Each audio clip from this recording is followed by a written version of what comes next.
উত্তর বটতলা গ্রামের মহিউদ্দিন গাজীর বাড়ি থেকে একটি বিলুপ্ত তথ্যক দেখতে পাওয়া যায়। এই ঘটনার খবর পেয়ে হিঙ্গলগঞ্জের ভারতপ্রাপ্ত আধিকারিক রাহুল হালদারের নেতৃত্বে পুলিশ বাহিনী টিম তথ্যককে উদ্ধার করে উত্তর 24 পরগনা রামপুর ফরেস্ট আধিকারিকদের হাতে তুলে দেওয়া হয়। আনুমানিক তথ্যকটি লম্বায় 1 থেকে 1.5 ফুট। এই দিন জাহাঙ্গীর সর্দার তিনি বলেন, বিলুপ্ত তথ্যকটি এই প্রাণী আজ হিঙ্গলগঞ্জ থানার পক্ষ থেকে রামপুর ফরেস্ট আধিকারিকদের হাতে তুলে দেওয়া হয়।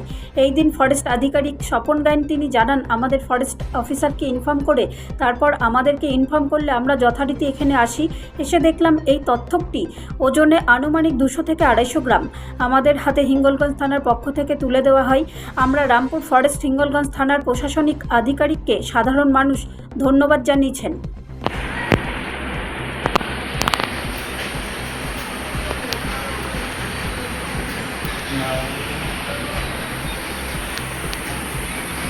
চল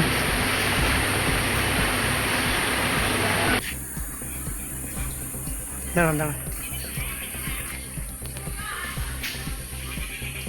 কি দেখছো, কি দেখলে?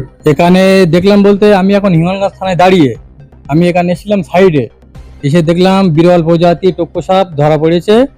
এখানে আপনার ওই হিঙ্গলগঞ্জ থানা রামপুর এসএফ প্রিন্স ওনার হাতে তুলে দিয়েছে, বন দপ্তর হাতে কেমন লাগছে এই যে প্রশাসন তুলে দিল? প্রশাসন তুলে দিয়েছে, খুব ভালো লাগছে। হিঙ্গলগঞ্জ থানায় ওসিকে ধন্যবাদ জানাই তুলে দেওয়ার জন্য।